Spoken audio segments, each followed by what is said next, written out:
Hindustan live पर आप तमाम लोगों का बहुत बहुत स्वागत। आप उस सब का खैर मकदम करता हूं। आप लोगों को याद होगा अगस्त 2025 में नॉर्थ ईस्ट दिल्ली के थाना जाफराबाद इलाके से एक ऐसी खबर दिखाई थी जो लोग सुन करके हैरान हो गए थे। सैकड़ों लोग जिनको प्रॉपर्टी बेचने के नाम पर, जिनको प्रॉपर्टी दिलाने के नाम पर करोड़ों रुपए की बाप बेटे ने ठगी की थी। नाम उनका अनवर और अकरम था। याद आया कुछ? और अभी तक लोग दर दर भटक रहे हैं। उनको उनका अमाउंट, उनका पैसा नहीं मिल रहा और ना ही वो प्रॉपर्टी मिल रही जिसके लिए लोगों ने उन बाप बेटे को उस वक्त पैसे दिए थे। बहरहाल एक और केस इसी इलाके का, यमुना विहार के C11/17 80 गज का एक मकान, बहुत ही खूबसूरत, बड़ा आलीशान, शानदार बना हुआ। वो मजहर नाम का एक शख्स कि जो उस मकान को उसने Shri Ram housing finance bank वालों से लोन पर लिया था। उस एक मकान से, उस एक जगह से उसने इतने लोगों को टोपी पहना दी, लाखों करोड़ों रुपए की।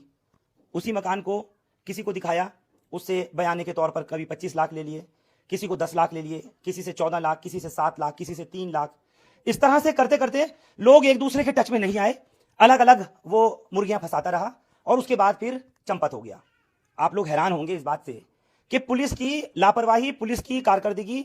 जब पुलिस को पता लगा, लोगों ने जाकर के शिकायत की थाना भजनपुरा का यह मामला है, तो फिर उल्टा उनको कभी बाहर भगाया जाता था, कभी उनसे कहा जाता था कि आएगा तो बता देंगे, कभी कुछ कभी कुछ। इस वक्त मेरे पास तकरीबन 8 से 10 FIR कराए हुए वो विक्टिम्स, वो पीड़ित मौजूद हैं कि जिनके साथ में लाखों रुपए की उस एक ही मकान से ठगी हुई है। और आप लोग भी होशियार हो जाइए। अगर इस तरह से किसी आदमी को आप सोचें कि कोई प्रॉपर्टी जो आप खरीदने जा रहे हैं, जहां आप लोग पैसे इन्वेस्ट करने जा रहे हैं, और पता ये लगे कि उस प्रॉपर्टी के बारे में कि पहले से ही किसी और को और किसी को न जाने कितने लोगों को एक ही प्रॉपर्टी वो पहले ही बेची जा चुकी है या पहले ही उसका पैसा एडवांस लिया जा चुका है, लोग लाखों रुपए की, सैकड़ों लोग ठगी के शिकार हो चुके हैं। आप लोग होशियार हो जाइएगा। बार बार बताया जाता है लेकिन लोग नहीं समझ पाते हैं। जब वारदात हो जाती है, जब उनके साथ में लगता है उनको कि हाँ ठगी हो गई, तो अब फिर पुलिस के पास जाते हैं। पुलिस साफ तौर पर एक बात कहती है। पुलिस का कहना होता है कि ये आपके बीच में और ये उस प्रॉपर्टी डीलर के या उस मालिक मकान के बीच का मामला था। उस वक्त तो पुलिस इन्वॉल्व नहीं थी, लेकिन क्या ये लालच में आकर के या बेवकूफ़ी में आकर के या ये सोच करके कि हमको कुछ कम रेट में, कुछ सस्ते दामों में वो प्रॉपर्टी मिल जाएगी, अलग अलग लोगों की अलग अलग सोच और अलग अलग ख्याल होते हैं।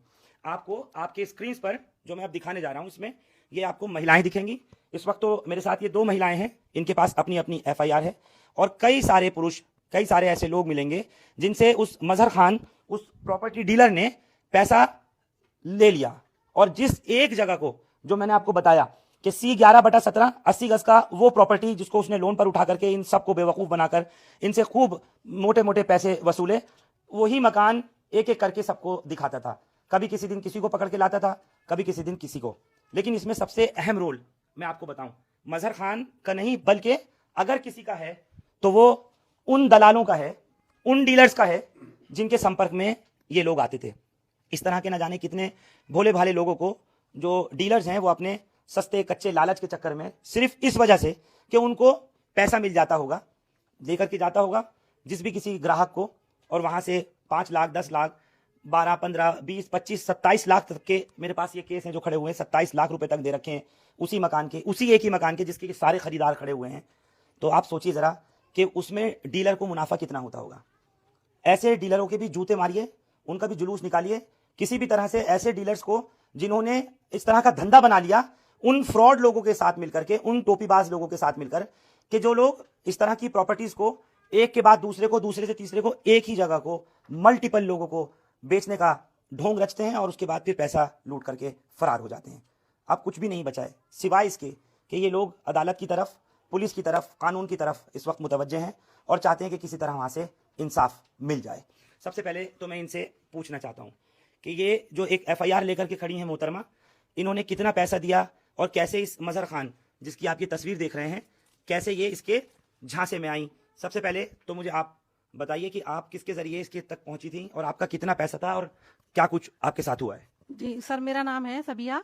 मैं यमुना विहार में एक डीलर हैं, डावर एसोसिएट करके, अतुल डावर और पुलकित डावर। उन दोनों ने मजहर का फ्लैट हमें दिखाया और बोला कि ये फ्लैट अच्छा है, डॉक्टर साहब का है। डॉक्टर मजहर चौधरी डेंटिस्ट है ये, इसकी वाइफ भी डेंटिस्ट है, वो भी इसको सपोर्ट करती है। तो सर फ्लैट देखा, फ्लैट अच्छा था, हमें पसंद आ गया। हमने कहा ठीक है, हम एग्री हैं। अब जो भी पेमेंट हम लोगों के बीच बातचीत करके तय हुई, तो हमने उसको 8 लाख अमाउंट दिया। उसने बोला एक उसने आपको जो मकान दिखाया था जी यमुना विहार का C11 का, जी वो मकान आपने पसंद करा। पसंद कर लिया, जी। लेकिन आपने ये नहीं देखा कि वो जगह उसकी है भी या नहीं है, या उसने आपसे पहले और आपके बाद भी लोगों को दिया हुआ है, बेचा हुआ है।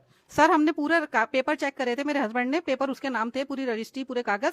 लेकिन हमने ये नहीं देखा कि कोई फ्रॉड हुआ है या किस तरह का इसने चीटिंग कर रखी है। कभी हमारे गुमान में भी नहीं था, क्योंकि एक डॉक्टर पेशे वाला आदमी अगर चोर बन जाएगा तो फिर किस पे भरोसा करें।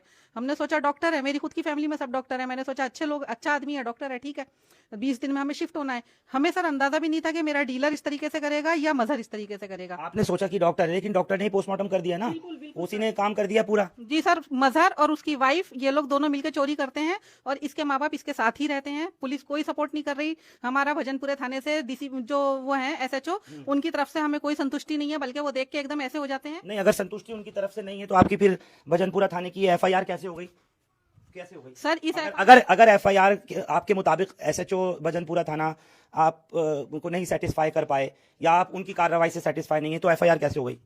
सर ये FIR हमारी किस तरीके से हुई है तो हमें पता है। हमने कितने धक्के खाए, हमने DCP ऑफिस गए, हम ACP साहब के पास गए, और कहाँ कहाँ हम नेतागिरी में कहाँ कहाँ किस किस तरीके से धक्के खाए। लेकिन SHO साहब हमेशा हमें यही बोलते रहे कि लाओ चलो बताओ कहाँ है, चलो मैं चलता हूँ तुम्हारे साथ, उठाता हूँ, तो बताओ ना कहाँ है, बता क्यों नहीं रहे हो। सर एक बार मुझे मजहर मिला अभी 3 महीने पहले, गर्मियाँ थी जब, थोड़ी लास्ट वाली गर्मी थी, तो मुझे मिला चौराहे पे, वो दिल्ली में इधर जो शिव मंदिर है उधर की तरफ मिला था। उसने मेरे से बोला कि सुना है बहुत चक्कर लगा रही है तू आजकल भजनपुरे थाने के, मेरी पूंछ भी उखाड़ के दिखा दे तेरे में दम हो तो, और कुछ फायदा नहीं होगा, तू जबरदस्ती गोली वोली मार दूंगा मैं, जानती नहीं है मैं कौन हूँ, मेरे भाई कौन है। सर इस टाइप से हम तो टोटल आपका कितना अमाउंट गया है? सर मेरा 8 लाख रुपए गया है। आपको वो जगह एक बार देखने के बाद, उसने जो कागज दिखाए वो देखने के बाद आपने 8 लाख दे दिए। जी सर। अब आप क्या चाह रही हैं? सर मैं ये चाहती हूँ कि वो चीटर अभी भी चीटिंग कर रहा है, जहां भी है, पूरे कॉन्फिडेंस के साथ कह सकती हूँ, तो किसी भी तरह पुलिस उसको उठाए। बस पैसे आना नहीं आना वो हमारे नसीब का खेल है, लेकिन सर ये चीटर तो पकड़ा जाए ना, वो इतनी आजादी से क्यों घूम रहा है। ताकि आगे किसी और के साथ बिल्कुल बिल्कुल सर, उसको उठाया जाए, और वो एक बहुत गंदा इंसान है, उसके बहुत सारी चीजें और खुलेंगी। बस मेरी ये ख्वाहिश है कि पुलिस उसको उठाए। लेकिन आप लोगों ने भी तो ये हरकत करी ना कि आप उसके दिखाने पर, बिल्डर की बात पर, डीलर की बात पर आप आ गए और आप लोगों ने दे दिया। आपका क्या नाम है मैडम? राबिया नाम है, और मेरे शोहर के नाम से, एसालम के नाम से कंप्लेंट हाथ ऊपर कीजिए ऐसा, हाँ बताइए। और हम लोगों को भी उसने चीट किया है। हमने सोचा था कि उसका फ्लैट अच्छा है, लोकेशन अच्छी है, तो हम उसका फ्लैट सिक्योरिटी पर ले लेते हैं। तो लेकिन उसने हमें सिक्योरिटी पर देने के लिए ये कहा कि मैं अभी दे नहीं सकता हूँ, 1 महीने बाद दूंगा। हमने कहा ठीक है, कह रहे पैसे मुझे पहले दे दीजिए, मेरे घर में शादी है। तो हमने उसे पैसे पहले दे दिए, लेकिन वो पैसे लेने के बाद दोबारा हमें आपने कितना पैसा दिया है? 4 लाख रुपए। 4 लाख रुपए। 8 लाख रुपए अभी ये मैडम खड़ी है, इन्होंने दिए, 4 आपने दिए। 4 हमने उसको दिए और वो लेकर भाग गया है। और साथ में ये कहता है हमसे, जैसे फ़ोन पर कांटेक्ट हुआ उसका, तो कहता है कि आप कुछ भी कर लो। मैंने कहा मैं कंप्लेंट कर दूंगी, तो कहता है कि कंप्लेंट कर लो, कुछ भी नहीं होने वाला, थाना तो मेरा अपना है, आप कुछ नहीं बिगाड़ पाओगी मेरा, करके देख लो जो करना चाहो आप। ये इस तरह की बातें वो करता है। आपको क्या कह करके लिए उसने 4 लाख रुपए? उसने इस तरह से लिए थे कि ये इस घर का किराया जो है वो 18-20 हज़ार रुपए है। तो आप वो मकान किराए पे ले रही थी इससे? हाँ, तो इसने कहा कि अगर आप मुझे 4 लाख रुपए पहले दे देंगी तो मैं इसका किराया जो है वो कम कर दूंगा। तो हमने इसलिए लिया था कि हमारा किराया उसने आधा कर दिया था। अच्छा, यानी 4 लाख दे करके जो भी कोई किराया था वो कम कर दे रहा था। हाँ जी। तो आपको लग रहा था कि ये मकान जो है मुझे किराए पे मिल जाएगा, मैं पगड़ी पे इसको 4 लाख दे दूं। हाँ? हाँ जी, हमने उसे दे दिया, लेकिन हमने उसके सारे डॉक्यूमेंट्स चेक किए थे, उसके डॉक्यूमेंट्स में कोई कमी नहीं थी, तभी हमने उसको दिए थे पैसे। आपके कितने पैसे हैं इसी मकान के लिए? मेरे सेम मकान के लिए 6 लाख रुपए हैं। 6 लाख। 6 लाख रुपए आपने 6 लाख दे दिए बिना जांच पड़ताल किए कि मकान आपको मिलेगा भी नहीं मिलेगा। जो बंदा आपको मकान दिखा रहा है वो मकान उसका अपना है भी या नहीं है, कुछ भी नहीं, बस 6 लाख दे दिए। एक आंटी दे गई 4, एक आंटी ने दे दिए 8, आपने दे दिए 6। फरहान भाई ये चीज़ तो ठीक है कि ऐसे ही दे दिया, लेकिन वो एक अलग नेक्स्ट लेवल बंदा था। ये मेरी FIR है, ये 3 लाख रुपए की FIR है, जो ये बहुत ज़्यादा परेशानियों के बाद में ये FIR हुई है। इसके लिए बहुत ज़्यादा इसलिए क्योंकि सबसे पहले मैं अपने जाफराबाद थाने में गया था, वहाँ से कोई सुनवाई नहीं हुई। मैं भजनपुरा थाने गया, जब अगर सुनवाई होती भी है, मैंने बहुत ज़्यादा सोर्सेज लगाई और मैं गया SHO साहब के पास, मुझे अगर DCP ऑफिस से भी भेजा गया। एक अलग चीज़ होती है, बैठाते हैं, बट जब नाम आता मोहम्मद मजहर तो सबके फेस ही चेंज हो जाते हैं। जैसे कि मैं तो आज आया हूँ और ये बहुत टाइम से चलता आ रहा है। और वैसे भी जो मेरा जो केस है, मेरे हिसाब से शायद एंड, मेरे बाद में 2-3 केस ही शायद और हुए होंगे, मैं बिल्कुल एंड में ही था। अभी जो लोग जैसे अभी पहले आए, ये तो 2022 से लेकर के और अभी तक चक्कर काट रहे हैं। मतलब ये 2022 से लेके अभी तक सर 22 अभी तक लोगों को दिखा रहे हैं वो मकान, या अब वहां से भाग गया ये? अभी जब मेरा केस हुआ है, जैसे अभी हमारे पास में ये इमरान भाई खड़े हुए हैं, इनका 2022 का मैटर है। इनका 2022 का होने के बाद मैं इन्हें नहीं जानता, ये मुझे नहीं जानते, और मैं 2024 के अंदर उसे सारी दुनिया में ढूंढ रहा था और लोगों को शेयर भी कर रहा था पोस्ट, उसका कुछ पता नहीं था, जबकि वो PONBW हो चुका था और इनका कोर्ट का केस ये जीत चुके थे। उसके बाद भी पुलिस को या किसी को या पुलिस मेरी FIR करने को तैयार नहीं थी। वो कोर्ट से PO डिक्लेयर हो चुका, एक केस में दो लोगों की। सर वो अभी फरहान भाई, वो 3 में NBW हो चुका है, 2 में PO हो चुका है। अभी 2022 के केस अभी तक दिख रहे हैं और मैं 2025 में ऐसा घूम रहा था जैसे कोई नया कोई फ्रॉड करने आया हो, जो इतना फेमस। मैं अभी जिस लोकेशन पे हूँ, यहाँ से 20 मीटर दूरी पर वो 2021 में सारे फ्रॉड करके गया, लेकिन वो टाइम टू टाइम करते जा रहा है। और पुलिस को ऐसा होता है जैसे पर्सनली पुलिस जानती है। SHO साहब के पास मैं पर्सनली गया हूँ, DCP साहब ने DCP ऑफिस से मुझे बोल करके और कॉन्टैक्ट नंबर देकर बहुत सारी डिटेल दे करके भेजा गया है, लेकिन SHO साहब नाम सुनते के साथ ही ऐसे हो जाते हैं जैसे वो तो बहुत ही पहले से जानते हो उसको। नहीं, लेकिन एक बात मुझे ये बताइए कि आप बता रहे हैं इन्होंने कोर्ट में केस डाला था, आपकी कितने रुपए की फर्जीवाड़ा आगे आ जाएगी, यहाँ आ जाएगी नीचे, कितने रुपए का हुआ है? मेरे साथ 3,55,000। 3,55,000 का आपने फिर कोर्ट में केस डाला? मैंने केस डाला। आपने दिए 6 लाख रुपए? 6 लाख रुपए, लेकिन तो 3 लाख की FIR है मेरे पास। नहीं, तो बाकी 3 की कहाँ है? बाकी 3 की नहीं है, क्योंकि ये जो मैंने करी है ये बहुत ज्यादा मैंने अप्रोच से और बहुत ज्यादा 6 की क्यों नहीं कराई आपने? 6 दिए ना मजहर को? इसलिए नहीं कराई क्योंकि मैंने जो 3 लाख रुपए दिए थे वो मैंने ऑनलाइन पेमेंट दिया था। प्लस जो मैंने उसको 3 लाख रुपए दिए हैं उसके उसने मुझे चेक दिए हैं, उसने 6 लाख रुपए के मुझे चेक भी दिए हुए हैं। लेकिन अगर मैं उसको, वो सारे बाउंस हो गए? चेक बाउंस हो गए, उसका मैंने केस भी डाल दिया है। मेरी 1 तारीख निकल भी चुकी है, दूसरी तारीख अभी आने भी वाली है। मैं यही बात जानना चाह रहा हूँ, 2022 से लेकर के अब 2026 है, आप देखें तो 4 साल हो चुके हैं और आप सभी के साथ में उसने यही हरकत करी है। लेकिन उस वक्त तक ना आपको पता था, ना आप किसी को ये नहीं मालूम था कि वो हमसे पहले भी और हमारे बाद भी लोगों का शिकार कर रहा है, वही एक ही मकान दिखा करके। आप जब कोर्ट गए तो कोर्ट से फिर हुआ क्या आपके 3 लाख रुपए के लिए? सर मैं कोर्ट से ये रहा, मैं कोर्ट से मैं जीत चुका हूँ, क्योंकि गलत वही है। ये कोर्ट ने मेरा ऑर्डर भी निकाल दिया है, ये पर एनम। नहीं, उसने आपको चेक दिया था 3 लाख की वापसी का? चेक 2 चेक दिए थे उसने मुझे। अच्छा। एक 55 का और एक 2 लाख का, वो दोनों बाउंस हो गए। ठीक है। तो फिर सबसे पहली बात तो मैं बताना चाहूंगा मैंने कोर्ट केस क्यों करा था। क्योंकि जब मैंने एग्रीमेंट बनवाया था ना, तो एग्रीमेंट के 1 महीने बाद मेरे पास बैंक से कॉल आती है किसी बैंकर की कि इमरान, मैंने कहा हाँ जी, कह रहा है आप जो मकान ले रहे हो आपने जांच पड़ताल करी है उस मतलब प्रॉपर्टी के अगेंस्ट में तो सीलिंग के ऑर्डर हैं। मैंने कहा भैया मुझे तो नहीं पता, अगर हैं तो मुझे व्हाट्सअप करो। तो फिर बैंकर ने मुझे सारे व्हाट्सअप करे, तो फिर जैसे मुझे पता लगी फिर मैंने मजहर को फोन करा जो इस पर प्रॉपर्टी का ओनर है। 3 महीने की उसने लास्ट स्टेटमेंट दिखाई थी, वो करीब 55,000 रुपए की इंस्टॉलमेंट पर मंथ पे करता था। तो जब मुझे पता लगा ना मैंने अपने पैसे वापस मांगे, तो इसने मुझे चेक दे दिया, क्योंकि इसने मुझे से मांगे थे 10 लाख रुपए। तो फिर जब मुझे पता लगा तो मैं तो रुक गया, फिर मैं आगे के पैसे क्यों देता इसे। तो फिर मतलब जैसे मुझे पता लगा फिर हमने एक और एग्रीमेंट बनवाया, मतलब पेमेंट रिकवरी का। ये 3 एग्रीमेंट हैं। और जैसे ये लास्ट एग्रीमेंट बना था ना, जब इसने कहा था कि मैं आपके पैसे दे दूंगा, तो इस पैसे के अगेंस्ट में मैं आपको 1 कमरे की पोजीशन दे रहा हूँ। अच्छा, हाँ जी। किस कमरे की पोजीशन दे रहा हूँ? जो जिस प्रॉपर्टी के इसमें ये सबको टोपी पहना रहा था, ये उसमें से 1 कमरे में मैंने अपना लॉक भी डाला था। ओके जी। अब कोर्ट ने जो ऑर्डर किया तो उस पे पैसे आपको मिले नहीं मिले? अभी नहीं मिले कुछ सर, नहीं मिला? अभी कुछ नहीं फिर मिला। आप दोबारा कोर्ट में गए? सर मैं दोबारा कोर्ट में गया तो मतलब जैसे ये है, दोबारा इसने बीच में किसी वकील के थ्रू एक अर्जी डलवाई थी कि सर मुझे भी तो सुनिए। तो कोर्ट ने इसको भी मौका दिया मजहर को, लेकिन जब डेट पड़ी तो ये मजहर आया नहीं। तो कोर्ट ने फिर मेरे हक में फैसला करके इसको मतलब जो है मेरे हक में कर दिया। अब वो 4% पर एनम, यानी कोर्ट के ऑर्डर होने के बावजूद 2 दफा प्रोक्लेम्ड ऑफेंडर यानी भगोड़ा डिक्लेयर होने के बावजूद करोड़ों रुपए लेकर के भागा हुआ है और आप लोगों को किसी को 1 रुपया भी वापस नहीं मिला। जो कुछ चेक दे रहा है वो सारे चेक बाउंस हो जा रहे हैं। सब लोगों के जितने भी लोग चेक दे रहे हैं वो सब लोगों के चेक्स वगैरह जो है वो सब बाउंस हो जा रहे हैं और किसी को कुछ नहीं मिल रहा। ना तो खुदा मिला, ना विसाले सनम, ना प्रॉपर्टी हाथ में आई और ना ही वापिस अपना पैसा वापिस आ रहा है। ठीक, और दिखाना चाहूंगा सर। दिखाइए क्या है वीडियो में। सर जब मैंने पोजीशन ली थी ना, ये एक कमरा अपनी पोजीशन में है। ये जब ये कौन बोल रहा है? ये मेरी आवाज है। अभी मजहर आएगा, पैसे नहीं देंगे हमारी, ये रहा मजहर। हमारी उसी में रह रहे कस्टडी में। 3 लाख रुपए देने हैं मुझे इनको, जो अभी दिए नहीं है। किसको देने हैं, नाम बोलो। इमरान भाई को दिए थे, इमरान खान को। ठीक है। अभी 23 तारीख तक मैं इनको पोजीशन दे रहा हूँ। 23/11/2024 तक दे रहा हूँ पोजीशन, और मैं इनको 3.5 लाख दे दूंगा और अपनी पोजीशन वापस ले लूंगा। अगर पैसे नहीं दिए और अगर पैसे नहीं दिए तो ये पोजीशन कंटिन्यू रहेगी। ये पोजीशन कंटिन्यू रहेगी। और इसमें मैं 23 के बाद इमरान रिहाइश कर सकता है। अगर मैंने पैसे नहीं हाँ, 23 के बाद वही बोल रहा हूँ। मैंने पैसे नहीं दिए तो जी, इमरान 23 तारीख के बाद। जी जी। ओके थैंक यू भाई। यानी ये आपको इसके अंदर कह रहा है कि अगर मैंने पैसे वापस नहीं दिए तो रिहाइश कर सकता है। तो आप ये 3 लाख देकर के आप भी पगड़ी पे ले रहे थे किराए पर? सिक्योरिटी पे ले रहा था। सिक्योरिटी पे ले रहे हाँ थे। जी। अच्छा। ने 23-24 तारीख बोली थी कि मैं अगर इस डेट को नहीं दिए तो मैं आपको पैसे दे दूंगा, नहीं तो पोजीशन कंटिन्यू रखना। लेकिन मेरे जाते ही इसने ताला तोड़ दिया था और जहां तक मेरा अंदाजा है ताले तो एक से एक रखता होगा ये। हाँ जी। किसी एक को दिखाया तो दूसरा ताला फिर दूसरे को दिखाई थी, है ना? ताले तो रखता था। ठीक है, अब आप कोर्ट गए कि आपको पैसा नहीं मिला तो आपने कंटेम्प्ट डाल दिया ना? जी कंटेम्प्ट डाल दिया था ठीक मैंने। है। उसके बाद 27 लाख किसके हैं आपके? टोटल 27 लाख। आ जाइए नीचे आइए, बताइए, दिखाइए एफआईआर। 27 लाख क्यों दे दिए थे आपने? पूरा मकान खरीदना था आपको, यही वाला? पूरा मकान खरीदना था मेरे दादाजी को। अच्छा, फिर क्या हुआ? कैसे गए पैसे आपके पास से? इसने क्या क्या दिया? कितने लाख में मकान दे रहा था ये वाला? 80 लाख में। 80 लाख में। तो आपने 27 डाउन पेमेंट करी थी? 15 लाख इसके बैंक में और 10 लाख कैश। लाओ मत, हाँ। 15 लाख इसको कैश दिए बैंक में और 10 लाख कैश अच्छा, 15 लाख इसको अकाउंट में दिए और 10 लाख इसको कैश और 2 लाख रुपए फोन पे करे थे इसके। अच्छा, अब क्या कहता है ये उस जगह के लिए?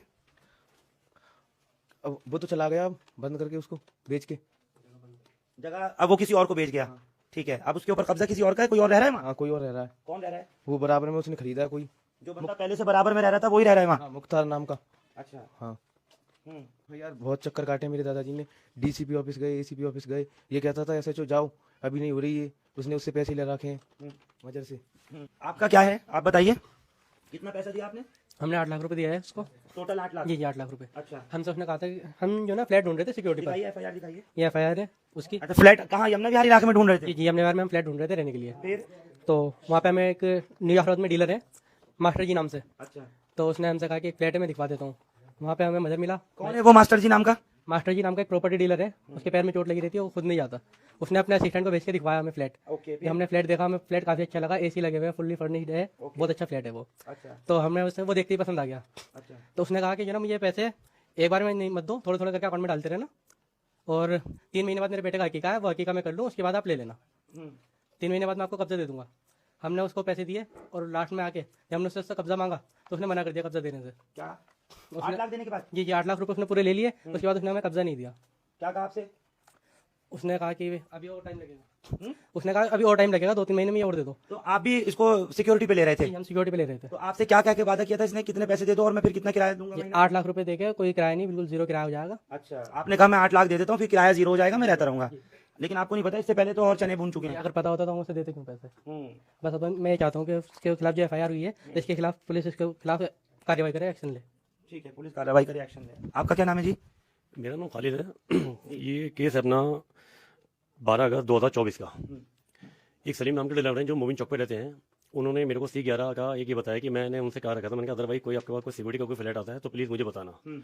तो उन्होंने एक C11 के बारे में मेरे से बात की कि एक C11 का फ्लैट है, आप देख लो, और लोकेशन भी अच्छी है, जिस तरह का आपको चाहिए, छोटी फैमिली के लिए ठीक है। मैं एग्री हो गया, मैंने कोई बात नहीं। पहली बार उसने मेरे से 16 लाख रुपए की डिमांड करी थी। डीलर ने कहा था आप उसको मतलब खुद पूरा खरीदना? नहीं, पूरा नहीं खरीदना चाहता था, मैं उसको सिक्योरिटी पे लेना चाहता था। तो मेरे को सबसे पहले फर्स्ट ऑफर 16 लाख रुपए की दी गई थी। तो मैंने कहा नहीं, मैं 16 लाख रुपए मेरे पास नहीं है, मैं 16 लाख देकर के फिर कोई महीना नहीं देना पड़ेगा? 16 लाख की मेरे से पहले तो मैंने ये डील कैंसिल कर दी थी, कोई बात नहीं। फिर 2 महीने बाद, 3 महीने बाद फिर सलीम डीलर, फिर उन्होंने मेरे से फिर कहा कि कोई बात नहीं, आपका बजट कम है तो मैं ये आपको जो है ना 11 लाख रुपए में डील करा दूंगा। तो मैंने कहा ठीक है चलो कोई बात नहीं, कैसे करना है कैसे नहीं करना। तो उन्होंने कहा कि ये आप देख लो, और ये आपको जो है ना इसकी पोजीशन आपको जो है ना, ये अगस्त चल रहा है, सितंबर के अंदर आपको इसकी पोजीशन मिल जाएगी। उस टाइम उसमें थोड़ा रंग पेंट चल रहा था, उसमें एक आध फैमिली भी पड़ी थी। तो जब मैं इसके मदर के साथ गया तो उसने कहा ये फैमिली को मुझे सिक्योरिटी वापसी करनी जो मैंने इनसे ले रखी है, और आप मुझे दे देंगे तो मैं आपको बहुत जल्द से जल्द इसकी पोजीशन दे दूंगा। तो मैंने कहा ठीक है कोई बात नहीं। फिर मैंने सलीम डीलर के बीच के अंदर लेके ये पैसे उनको, उसकी वीडियो थी मेरे पास पर मेरे से बाई मिस्टेक मिस हो गई वो जो है, उनको मैंने उनसे कहा कि आप मेरे से ना इनके जितने सारे पैसे हैं ये सब जो है ना सब आप उसमें चेक में दिलाओ, आप इनको बैंक के थ्रू दिलाओ। डीलर ने कहा नहीं कोई दिक्कत नहीं है, मैं बैठा हूँ और ऐसी कोई बात होगी तो मैं जिम्मेदार हूँ, आप जो है ना पैसा आप इनको दो, कोई दिक्कत नहीं है। मैंने ठीक है भाई, एक बंदे के फेस पे देके चल रहा हूँ, कोई बात नहीं। जब मैंने उनको पैसे दे दिया, ये 29 अगस्त की बात है, 29 अगस्त की बात है, तो मेरे को 1 या 2 सितंबर के अंदर मुझे उन्होंने पोजीशन देनी थी। जब मैं वहाँ पोजीशन उन्होंने मेरे को देनी थी, उस टाइम उनका पेंट वगैरह चल रहा था। जब उनके पोजीशन वाली बात थी उस टाइम मैं उनको पैसे ऑलरेडी दे चुका था। अब उन्होंने मेरे को कब्जा देना था, उन्होंने चाबी के लिए मेरे से, मैंने उनसे कहा चाबी आप मुझे दीजिए, तो कह रहे कोई बात नहीं, मैं आपको 29 तारीख को चाबी दे दूंगा, आप अपना 1 तारीख से सामान शिफ्ट कर लेना। मैंने ठीक है कोई बात नहीं। अब जब मैं 1 तारीख को वहां पर जाता हूँ, 1 सितंबर में जब मैं जाता हूँ वहां पर 2024, फिर वहां जाके पता चलता है कि उस डीलर ने कहा कि जिस बंदे ने मुझे डील कराई थी उनके पास कोई मैसेज आता है कि ये वाला जो मकान है ये ऑलरेडी श्री राम फाइनेंस है जो ना, ये कुछ लोन के ऊपर इनकी जो है मतलब कोई डिस्ट्रीब्यूट चल रहा है जो अभी इनको एनओसी नहीं मिली है, और अदरवाइज आप ये लोगे तो हो सकता है कि आपको आपको जो है ना सडनली ये मकान क्लोज करना पड़ जाए, क्योंकि ये ऑलरेडी जो है ना पहले ही मतलब इस पर नोटिस लगा चुके हैं, ये पड़ोसी का था। उसके बाद मैंने वो जितने सारे डॉक्यूमेंट्स हैं वहाँ के फाइनेंस वाले के, उसके सब प्रिंट आउट मेरे पास हैं, आज भी पड़े हैं। तो जब मैंने सलीम डीलर से इस बात के लिए कहा, मैंने भाई ये तो ऑलरेडी जो है मतलब इसके अंदर जो है अपना ये तो अभी इसको आपने सलीम डीलर को जब पकड़ा दोबारा से तो उसने हाथ खड़े कर लिए? नहीं, सुनिए आप मेरी बात। मैं जब उन्होंने मेरे से कहा कि इसके ऊपर तो फाइनेंस है, तो मैंने उनसे ये कहा कि जब ये फाइनेंस है ऑलरेडी, तो आप मुझे इसमें क्यों लेके चल रहे हो, आप मेरा पैसा मुझे वापसी करा दो, अभी तो कोई बात ही नहीं हुई है। तो उन्होंने कहा ठीक है भाई, मैं उस बंदे से बात करता हूँ और आपके पैसा मैं आपको लेता हूँ। अगले दिन शाम को मैं वहां पर पहुंचता हूँ, वो बंदा आता है मजहर, और मैंने उससे कहा, मैंने कहा भाई, क्योंकि वो काम ऐसे करता है ताले बंद करके, किसी को कानों कान खबर नहीं पता चल जाए, पड़ोसी को मतलब भलक नहीं होती थी, इस तरह से मतलब आता था वो बंदा। ऊपर जाने के बाद मेरी लेकिन आप लोग नहीं समझ पाए ना, वो बंद कर करके खुफिया तरीके से आप लोगों को पैक कर करके बातें कर रहा है, पैसे ले रहा है, और आप लोग नहीं समझ पा रहे। नहीं, वहां पर हम लोग की थोड़ी सी गलती इसलिए है क्योंकि हम लोगों ने पूरा, भाई ऐसा है कि जो भी काम होता है, कोई भी मकान आप कोई भी प्रॉपर्टी भी लेते हो, वो डीलर के थ्रू होता है, और डीलर ये कहता है कि कोई बात नहीं, मैं कई लोग ऐसे होते हैं, हर डीलर खराब नहीं होता, जो जिम्मेदारी लेता आगे भी लेके चलता है, और कुछ लोग ऐसे होते हैं कि जहां पर कमीशन पे बेस पे नहीं करते, वो अपना एक छोटी सी रकम की नहीं काम करते, और ये इस तरह से लेके चलता था। तो अब इसने, जिस डीलर ने आपके साथ ये फ्रॉड कराया है, इसके जूते मारे नहीं आपने, इसके खिलाफ FIR कराई नहीं? मैंने बहुत बार इस बात की नहीं कहा कि जहां जहां चलोगे मैं तुम्हारे साथ चलूंगा, जहां जहां कहोगे मैं साथ मारूंगा। मेरा आज जाने में क्या है, मेरे को तो अभी मतलब इसका कैसे करना, कैसे दो पैसे दो। सेकेंडली बात यह है कि जिस दिन मैंने कब्जा लेने का था, इसने मुझे चाबी भी जो दी ना, वो चाबी समझ लो आज तक मेरे पास ऐसी रखी, ताले चेंज हो गए थे अंदर के बाहर। हाँ, मैं कह ही रहा हूँ ना, ताले तो बहुत सारे होंगे इसके बाद। ये जो है मजहर तो अकेला है, दिखता तो अकेला है, नाम अगर आप ऑफिशियली कहोगे, आप बोलोगे डीलर है, अगर मैं कहूंगा, लेकिन वो डीलर नहीं है, वो पार्टनर है।